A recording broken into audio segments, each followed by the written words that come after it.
ஒன்று குறிப்பேடு 26ஆம் அதிகாரம். வாயிற்காவலர். வாயில் காப்போரின் பிரிவுகளாவன: கோரகியரில் ஆசாபின் குடும்பத்தைச் சேர்ந்த கோரோயின் மகன் மெசலேமியா. மெசலேமியாவின் புதல்வருள் செக்கரியா மூத்தவர். இரண்டாமவர் எதியவேல். மூன்றாமவர் செபதியா. நான்காமவர் யாத்தனியேல். ஐந்தாமவர் ஏலாம். ஆறாமவர் யோகன்னான். ஏழாவது எல்கோவானாய். ஓபேது ஏதோமின் புதல்வருள் செமையா மூத்தவர். இரண்டாமவர் யோசாபாத்து. மூன்றாமவர் யோவாகு. நான்காமவர் சாக்கார். ஐந்தாமவர் நெத்தனியேல். ஆறாமவர் அம்மியேல். ஏழாமவர் இசாக்கார். எட்டாமவர் பெயுலத்தாய். கடவுள் ஓபேது ஏதோமுக்கு ஆசி வழங்கியிருந்தார். அவருடைய புதல்வர் செமையாவுக்கு புதல்வர் பிறந்தனர். அவர்கள் ஆற்றல் மிக்கவராயிருந்தனர். தங்கள் தந்தையின் குடும்பத்தின் மீது ஆட்சி செய்தனர். செமையாவின் புதல்வர் ஓத்னி, ரபாவல், ஒபேது, எல்சபாது. அவர்கள் சகோதரர் எலிகூசு, செமக்கியா ஆகியோர் ஆற்றல் மிக்கவராயிருந்தனர். ஒபேது ஏதோமின் புதல்வருள் அவர்களின் புதல்வரும் உறவின் முறையினரும் 62 பேர். அவர்கள் தங்கள் வேலையில் திறமை மிக்கவராயிருந்தனர். மெசலமியாவின் புதல்வருள் அவர்கள் சகோதரரும் திறமை மிக்கவர்கள். இவர்கள் 18 பேர். மராரியின் புதல்வருள் ஒருவர் கோசா. இவர் தம் புதல்வருள் சிம்ரி தலைமகன் அல்லாதவராயிருந்தும் அவர் தந்தை அவரை தலைவராக்கியிருந்தார். இரண்டாமவர் இல்கியா. மூன்றாமவர் நெபதலியா. நான்காமவர் செக்கரியா. கோசாவின் புதல்வரும் சகோதரருமாக 13 பேர். இந்த பிரிவுகளில் இருந்த அவர்கள் சகோதரரைப் போல் வாயில் காப்போர் தங்கள் தலைவர்கள் கீழ் ஆண்டவரின் கோவிலில் பணிபுரிய நியமிக்கப்பட்டனர். அவர்கள் தாங்கள் காவல் புரிய வேண்டிய வாயிலை தெரிந்து கொள்ளுமாறு தங்கள் தந்தையின் குடும்பங்களின்படி சிறியோர் பெரியோர் என்னும் வேறுபாடின்றி சீட்டு போட்டனர். கிழக்கு வாயிலுக்கான சீட்டு செலமியாவுக்கு விழுந்தது. அவர் மகனும் விவேகமுள்ள ஆலோசகருமான செக்கரியாவுக்கு வடக்கு வாயிலுக்கான சீட்டு விழுந்தது. தெற்கு வாயிலுக்கான சீட்டு ஒபேது ஏதோமுக்கு விழுந்தது. அவர் புதல்வருக்கு பண்டக சாலைகளுக்கானது விழுந்தது. சுப்பிமுக்கு ஓசாவுக்கு மேற்கு வாயிலும் மேட்டுப்பாதை நோக்கிய சல்லக்கேத்து வாயிலும் விழுந்தன. காவல் முறை ஒரே சீராக அமைந்திருந்தது. கிழக்கே லேவியர் 6 பேரும், வடக்கே 4க்கு 4 பேரும், தெற்கே 4க்கு 4 பேரும், கருவூலத்தில் 2 பேரும், நெடுஞ்சாலை நோக்கிய மேற்கு தூண் வரிசை வாயிலில் 4 உட்புறத்தில் 2 நியமிக்கப்பட்டனர். கோராகின் புதல்வருக்கும் மெராரியின் புதல்வருக்கும் குறிக்கப்பட்ட காவல் முறை இதுவே. கோவிலின் பிற பணிகள். லேவியருள் அகியா என்பவர் கடவுளுடைய கோவிலின் கருவூலத்திற்கு புனித பொருட்கள் வைக்கப்பட்ட கருவூலத்திற்கு பொறுப்பேற்றிருந்தார். லாதானின் புதல்வர் லாதான் வழிவந்த கெர்சோனியர். கெர்சோனியரான லாதாவின் வழிமரபில் மூதாதையர் குடும்ப தலைவரான எகியேல். எகியேலின் புதல்வர்கள் சேத்தாமும் அவர் சகோதரராகிய யோவேலும் ஆண்டவரின் இல்ல கருவூலத்திற்கு பொறுப்பேற்றிருந்தனர். அம்ராமியர், இட்சகர், எம்ரோனியர், உசிலியோர் ஆகியோருக்கும் பொறுப்புகள் கொடுக்கப்பட்டிருந்தன. மோசையின் மகனான கெர்சோமின் வழிமரபில் தோன்றிய செபுவேல் கருவூலத்திற்கு தலைமை பொறுப்பேற்றிருந்தார். அவர் சகோதரர் எலியேசர். இவர் மகன் ரகாபியா. இவர் மகன் ஏசையா. இவர் மகன் யோராம். இவர் மகன் சிக்ரி. இவர் மகன் செலாமித்து. தாவீது அரசரும் மூதாதையர் குடும்பங்களுக்கும் 1000 தலைவர்களும் 100 தலைவர்களும் படைத்தளபதிகளும் அர்ப்பணித்த புனித பொருட்களின் கருவூலம் முழுவதற்கும் இந்த செலமித்து அவர் சகோதரரும் பொறுப்பாயிருந்தனர். அவர்கள் போரில் கைப்பற்றிய கொள்ளை பொருட்களினின்றும் எடுத்து ஆண்டவர் நிலத்தை பழுது பார்ப்பதற்காக அர்ப்பணித்திருந்தனர். அவ்வாறே திருக்காட்சியாளர் சாமுவேல், கீசின் மகன் சவுல், நேரின் மகன் அப்னேர், செரியாவின் மகன் யோவாபு ஆகியோர் அர்ப்பணித்திருந்தவை யாவும் செலமித்தினுடையவும் அவர் சகோதரருடையவும் பொறுப்பில் இருந்தன. மற்ற லேவியரின் பணிகள். இரட்சகாரியரில் கெனனியாவும் அவர் புதல்வரும் இஸ்ரேலின் மேல் பொது நிர்வாக பணியை ஏற்று அதிகாரிகளாகவும் நீதிபதிகளாகவும் செயல்பட்டனர். எப்ரோனில் அசபியாவும் அவர் உறவின் முறையினருள் திறமை மிக்க 1700 பேர் யோர்தானுக்கு மேற்கு புற இஸ்ரேலின் மேல் ஆண்டவரின் பணி, அரசரின் பணி அனைத்திலும் நிர்வாக பொறுப்பேற்றிருந்தனர். எப்ரோனியரில் எரியா தன் மூதாதையின் தலைமுறை அட்டவணைப்படி தலைவராயிருந்தார். தாவீது ஆட்சி 40ஆம் ஆண்டில் எப்ரோனிலுள்ள ஆற்றல்மிகு வீரர்களை தேடிய போது அவர்கள் கிளையாதிலுள்ள யாசேரில் இருப்பதாக தெரிய வந்தது. ரூபன் குலம், காத்தின் குலம், மனாசையின் பாதி குலம் ஆகியோருக்கு குறிக்கப்பட்ட ஆண்டவரின் பணி, அரசரின் பணி அனைத்து பொறுப்பையும் வலிமை மிகுந்தவர்களும் மூதாதையர் குடும்ப தலைவர்களுமான எரியாவின் உறவின் முறையின் 2700 பேரிடம் அரசர் தாவீது ஒப்படைத்தார். 27ஆம் அதிகாரம். படைத்தலைவர்களும் குலத்தலைவர்களும். இஸ்ரேல் மக்களின் குடும்ப தலைவர்கள், ஆயிரத்தவர் தலைவர்கள், நூற்றுவர் தலைவர்கள் மற்றும் அரசு அலுவலர்கள் ஆகியோர் இவர்களை ஆண்டின் ஒவ்வொரு மாதமும் வெவ்வேறு பிரிவினர் மாறி மாறி அரசருக்கான பணியில் பங்கேற்றனர். அப்பிரிவுகள் ஒவ்வொன்றிலும் 24,000 பேர் இருந்தனர். முதல் மாதத்தில் முதல் படைப்பிரிவுக்கு சப்தியேலின் மகன் யோசாபியும் தலைவராயிருந்தார். அவரது பிரிவில் 24,000 பேர் இருந்தனர். பெரேட்சு வெளிவந்த அவர் முதல் மாதத்தில் எல்லா படைத்தலைவர்களுக்கும் தலைவராயிருந்தார். 2ஆம் மாதத்தில் 2ஆம் படைப்பிரிவுக்கு அகோகியரான தோதாய் தலைவராயிருந்தார். மிக்லோத்து இவரின் கீழ் படைத்தலைவராயிருந்தார். இவர் பிரிவில் 24,000 பேர் இருந்தனர். 3ஆம் மாதத்தில் 3ஆம் படைப்பிரிவுக்கு குரியோதாவின் மகன் பெனாயா தலைவராயிருந்தார். அவர் பிரிவில் 24,000 பேர் இருந்தனர். இந்த பெனாயா 30 மருக்குள் ஆற்றல் மிக்கவரும் அவர்களுக்கு தலைவருமாயிருந்தவர். அவர் மகன் அமிசபாது அவர் பிரிவை மேற்பார்வை செய்து வந்தார். 4ஆம் மாதத்தில் 4ஆம் படைப்பிரிவுக்கு யோவாவின் சகோதரராகிய அசாவேலும் அவருக்கு பின் அவர் மகன் செபதியாவும் தலைவராயிருந்தனர். அவர்களுக்கு கீழ் 24,000 பேர் இருந்தனர். 5ஆம் மாதத்தில் 5ஆம் படைப்பிரிவுக்கு இஸ்ரகியரான சங்கூத்து தலைவராயிருந்தார். அவர் பிரிவில் 24,000 பேர் இருந்தனர். 6ஆம் மாதத்தில் 6ஆம் படைப்பிரிவுக்கு தெக்கோவியரான இக்கேசு மகன் ஈரா தலைவராயிருந்தார். அவர் பிரிவில் 24,000 பேர் இருந்தனர். 7ஆம் மாதத்தில் 7ஆம் படைப்பிரிவுக்கு எப்ராயிம் குலத்தில் பெலோனியரான ஏலேசு தலைவராயிருந்தார். அவர் பிரிவில் 24,000 பேர் இருந்தனர். 8ஆம் மாதத்தில் 8ஆம் படைப்பிரிவுக்கு சர்க்கியை சார்ந்த ஊசாயரான சிபக்காய் தலைவராயிருந்தார். அவர் பிரிவில் 24,000 பேர் இருந்தனர். 9ஆம் மாதத்தில் 9ஆம் படைப்பிரிவுக்கு பென்யமின் குலத்து அனதோத்தியரான அபிசேயர் தலைவராயிருந்தார். அவர் பிரிவில் 24,000 பேர் இருந்தனர். 10ஆம் மாதத்தில் 10ஆம் படைப்பிரிவுக்கு சர்க்கியை சார்ந்த நெட்டோபாயரான மகராய் தலைவராயிருந்தார். அவர் பிரிவில் 24,000 பேர் இருந்தனர். 11ஆம் மாதத்தில் 11ஆம் படைப்பிரிவுக்கு எப்ராயிம் குலத்து பிரத்தோனியரான பெனாயா தலைவராயிருந்தார். அவர் பிரிவில் 24,000 பேர் இருந்தனர். 12ஆம் மாதத்தில் 12ஆம் படைப்பிரிவுக்கு ஓத்தினியில் வழிவந்த நெட்டோபாயரான கேல்தாய் தலைவராயிருந்தார். அவர் பிரிவில் 24,000 பேர் இருந்தனர். இஸ்ரேலில் குல நிர்வாகம்.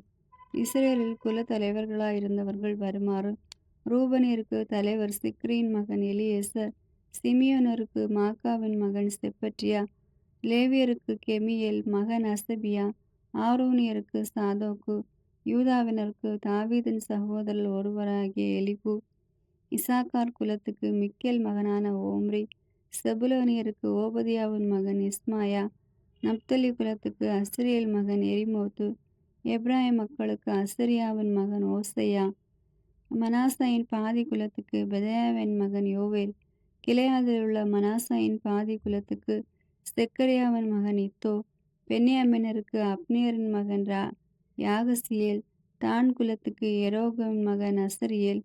இவர்கள் இஸ்ரேல் குலங்களுக்கு தலைவர்களாயிருந்தனர். இஸ்ரேலை வானத்தின் விண்மீன்களைப் போல பெருக செய்வேன் என்று ஆண்டவர் வாக்களித்திருந்ததால் அரசர் தாவீது 20 வயதுக்குட்பட்டோரை கணக்கிடவில்லை. செரியாவின் மகன் யோவாபு கணக்கெடுக்க தொடங்கிய பொழுது இஸ்ரேல் மேல் கடுசின வீழ்ந்ததால் அவர் அதை முடிக்கவில்லை. எனவே அரசர் தாவீதின் குறிப்பேட்டில் எண்ணிக்கை இடம்பெறவில்லை. அரச உடைமைகளின் நிர்வாகம். அரசரது கருவூலத்திற்கு அதியேல் மகன் அஸ்மவேத்து பொறுப்பேற்றிருந்தார். வயல்வெளிகள், நகர்கள், சிற்றூர்கள், கோட்டைகள் ஆகியவற்றிலிருந்து கருவூலங்களுக்கு உசியாவின் மகன் யோனத்தான் பொறுப்பேற்றிருந்தார். வயல்வெளியில் உழைக்கும் விவசாயிகளுக்கு கெலுபுவின் மகன் எஸ்ரி கண்காணியாயிருந்தார். திராட்சை தோட்டங்களுக்கு ராமாவை சார்ந்த சிமெயி திராட்சைரச கிடங்குகளுக்கு சிமேயரான சப்தி, செபலோவின் ஒலிவ மரங்களுக்கும் அத்தி மரங்களுக்கும் கெதேரியரான பாகால் கானான் எண்ணெய் கிடங்குகளுக்கு யோவாசு, சாரோனின் மாட்டு மந்தைகளுக்கு சாரோனியரான சித்ராய், பள்ளத்தாக்குகளின் மாட்டு மந்தைகளுக்கு அத்லாயின் மகன் சாபாத்து, ஒட்டகங்களுக்கு இஸ்மவேலரான ஓபேல், கழுதைகளுக்கு மெரோனியரான எகுதியா, ஆட்டு மந்தைகளுக்கு ஆகாலியரான யாசிசு. இவர்கள் எல்லோரும் அரசர் தாவீதின் உடைமைகளுக்கு பொறுப்பாளர் ஆவார். தாவீதின் சிறப்பு ஆலோசகர். தாவீதின் சிற்றப்பா யோனத்தான் விவேகமிகு ஆலோசகரும் எழுத்தருமாயிருந்தார். அவரும் அக்மோனியரின் மகனான எகியேலும் அரசரின் புதல்வருக்கு பொறுப்பேற்றிருந்தனர். அகித்தோபில் அரசரின் ஆலோசகர். அர்க்கியரான ஊசாய் அரசரின் நண்பர். அகித்தோபோலுக்கு பின் பெனாயாவின் மகன் யோதாவும் அபியதாரும் அவர் பதவியை ஏற்றனர். யோவாபு அரசரின் படைத்தலைவராயிருந்தான். 28ஆம் அதிகாரம். கோவிலுக்கான தாவீதின் ஆணைகள். பின்பு தாவீது குலத்தலைவர்கள், அரசருக்கு பணியாற்றி வந்த பிரிவுகளின் தலைவர்கள், 1000 தலைவர்கள், 100 தலைவர்கள், அரசருக்கு அவர் புதல்வருக்கு உடைமையான அனைத்து சொத்துக்கள் மற்றும் மந்தைகளை கண்காணித்து வந்த தலைவர்களாகிய இஸ்ரேலின் அனைத்து தலைவர்களையும் மற்றும் அரண்மனை அலுவலர்கள், போர் வீரர்கள், வலிமை மிகு எல்லா வீரர்கள் ஆகியோரையும் எருசலேமில் கூடி வர செய்தார். பின்பு அரசர் தாவீது எழுந்து நின்று கூறியது, என் சகோதரரே, என் மக்களை எனக்கு செவி கொடுங்கள். நம் கடவுளின் கால்மனையாகிய ஆண்டவரின் உடன்படிக்கை பேழையை வைப்பதற்காக கோவில் ஒன்றை கட்டுவதற்கு என் மனதில் எண்ணினேன். அதை கட்டுவதற்குரிய முன்னேற்பாடுகளையும் செய்தேன். ஆனால் கடவுள், நீ என் பெயருக்கு கோவில் கட்ட வேண்டாம், ஏனெனில் நீ போர் பல செய்து இரத்தத்தை சிந்தியுள்ளாய் என்றார். ஆயினும் இஸ்ரேலின் கடவுளாகிய ஆண்டவர் இஸ்ரேல் மேல் என்றென்றும் அரசனாய் இருப்பதற்கு என் தந்தை வீட்டாரிலெல்லாம் என்னை தெரிந்து கொண்டார். தலைமை ஏற்குமாறு யூத குடும்பத்தையும் யூத குடும்பத்தில் என் தந்தை வீட்டையும் தெரிந்து கொண்ட என் தந்தையின் புதல்வருள் என்மேல் விருப்பமுற்று இஸ்ரேல் அனைவர் மேலும் என்னை அரசனாக்கினர். ஆண்டவர் எனக்கு புதல்வர் பலரை அளித்துள்ளார். அவர்கள் இஸ்ரேலில் ஆண்டவரது அரசின் அரியணை மீது அமர்வதற்கு என் மகன் சாலமோனை தேர்ந்து கொண்டார். அவர் என்னை நோக்கி, உன் மகன் சாலமோனை என் நிலத்தையும் என் முற்றங்களையும் கட்டி எழுப்புவான். அவனை நான் எனக்கு மகனாக தேர்ந்து கொண்டுள்ளேன். நானும் அவனுக்கு தந்தையாயிருப்பேன்.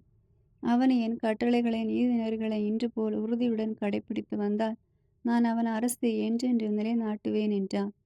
எனவே இப்பொழுது ஆண்டவரின் சபை ஆகிய இஸ்ரேலர் எல்லோரின் கண் காண நம் கடவுளின் செவி கேட்க நான் கூறுவது, உங்கள் கடவுளாகிய ஆண்டவரின் விதிமுறைகள் அனைத்தையும் நாடி கடைபிடிப்பீர்களாக. அப்போது நீங்கள் இந்த நல்ல நாட்டை உடைமையாக்கிக் கொள்வீர்கள். உங்களுக்கு பின் உங்கள் புதல்வர் அதை என்றென்று உரிமை சொத்தாக்கிக் கொள்வர். என் மகன் சாலமோன், நீயோ உன் தந்தையின் கடவுளை அறிந்து முழு மனதோடு ஆர்வமிக்க உள்ளத்தோடும் அவருக்கு ஊழியம் செய். ஏனெனில் ஆண்டவர் எல்லா இதயங்களையும் ஆய்ந்தறிகிறார், எல்லா திட்டங்களையும் எல்லா எண்ணங்களையும் பகுத்தறிகிறார். நீ அவரை தேடினால் கண்டடைவாய். நீ அவரை புறக்கணித்தால் அவர் உன்னை என்றென்றும் கைவிடுவார். இதோ பார், திருத்தலமாக கோவில் ஒன்று கட்டுவதற்கு ஆண்டவர் உன்னை தெரிந்தெடுத்துள்ளார். துணிவுடன் அதை செய்வாயாக. தாவீது தம் மகனிடம் கோவிலின் மண்டபம், அதன் அறைகள், அதன் கருவூல அறைகள், அதன் மேல் மாடிகள், அதன் உள் அறைகள், இறுக்கத்தின் இருக்கைகளான அறை ஆகியவற்றின் மாதிரி வடிவத்தை கொடுத்தார். மேலும் தம் மனதில் எண்ணியபடி ஆண்டவரது இல்லத்தின் முற்றங்கள், அதை சுற்றியுள்ள அறைகள், கடவுளின் கோவிலுக்கான கருவூலங்கள், நேர்ச்சை பொருட்களின் கருவூலங்கள் ஆகியவற்றின் மாதிரி வடிவத்தை கொடுத்தார்.